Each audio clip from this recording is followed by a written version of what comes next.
Hello friends, Tiger Coward here. Welcome to episode 8 of our East Coast Escape. In this episode, we head west for the first time in a long time, and that means we're going home.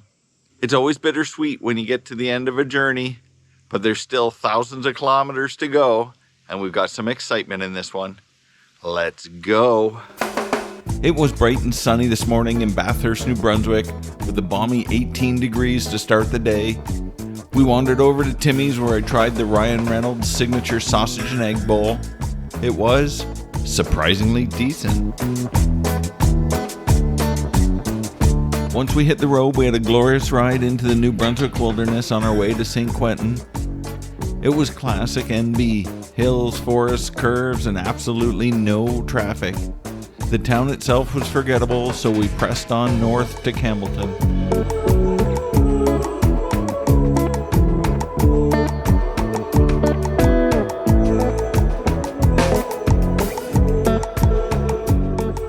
Great riding, more sunshine, and one expected laugh as we passed through the village of Atholeville. Who knew New Brunswick was home of the Athols?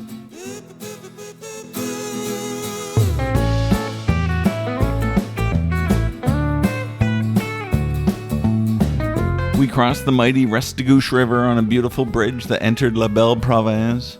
From there, we followed Route 132 along the Restigouche and Matapedia rivers all the way up to the St. Lawrence. It was breathtaking, the northernmost edge of the Appalachians serving up pure motorcycle magic.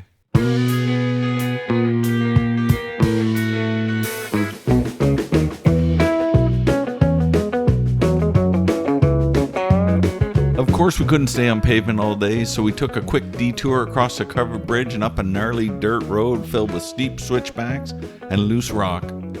At the top, it narrowed to a logging trail, so we turned around and ripped back down. Half an hour of dirt felt better than a nap.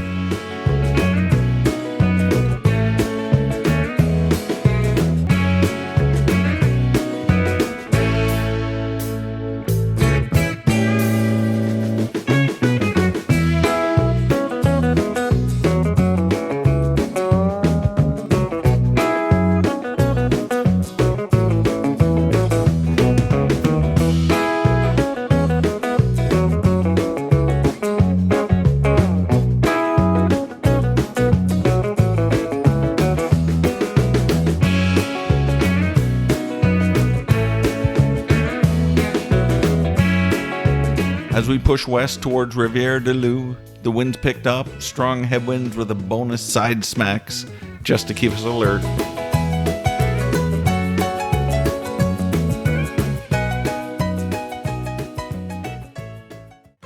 Today marked part 1 of my 2-part ride home. We rode west under gray skies and strong winds again. True to the theme of this trip, we kept the water on our right, this time following the mighty St. Lawrence River.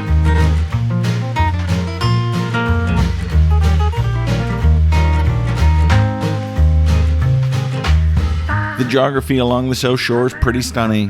Dead flat farmland wedged between steep rocky hills and the river, dotted with adorable villages featuring towering churches and fairy tale homes. On Route 132, you come across all of these fabulous little towns, and they all have beautiful little guest houses and motels. Generally, they're well kept and pretty. They all have a great big cathedral, usually a river to go over, and they're quaint and beautiful. Highly recommend it.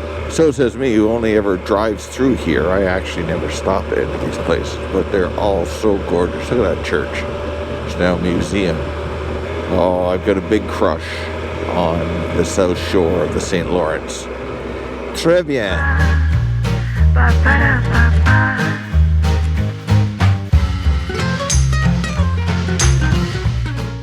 Well, it's about as pretty as the last little village we went through, and probably just as pretty as the next village we're going to go through. And of course, just to our right, as for this whole trip, it's the St. Lawrence Seaway. Well, to our right hasn't been the St. Lawrence Seaway, it's been the ocean, but the ocean comes up here, so I'm giving myself a pass on that one. Oh, that's so cute. They're like gingerbread houses. But the charm fades fast when the sprawl of Quebec City begins. We jumped on the slab and followed Route 20 all the way to Montreal. Wind and traffic ramped up as we approached the city. Spike was actually leaning to the right just to keep his V-Strom straight.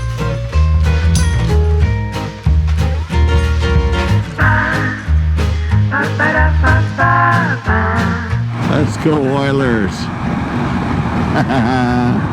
Still windy here in Montreal. My neck muscles are killing me. Today, 2 became 1, and 1 is the loneliest number that you'll ever do. I set the alarm for 5:30 a.m. to get the jump on the Montreal traffic and start the long ride home. It was going to be 666 kilometers and 8 hours of saddle time. My route took me through Calabogie. Not just fun to say, but also where the ride really begins. Just outside of town, off the Black Donald Road, I picked up Centennial Lake Road to Camel Chute. Do yourself a favor and plug it into your GPS. It's the best motorcycle road in Ontario. Spike says all great journeys must come to an end so that you can start planning the next one. And this one was an amazing journey with the best riding buddy a person could ever ask for. And I can't wait to the next one.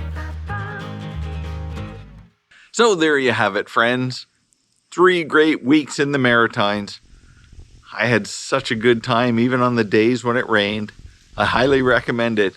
You should check out Canada's East Coast. Until our next journey, stay well and goodbye from the center of the universe.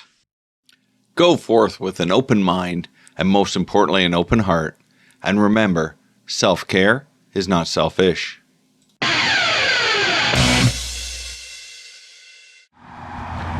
What bridge is that, Mike? Jacques Cartier. Right this way. You've got a bum eye for clothes.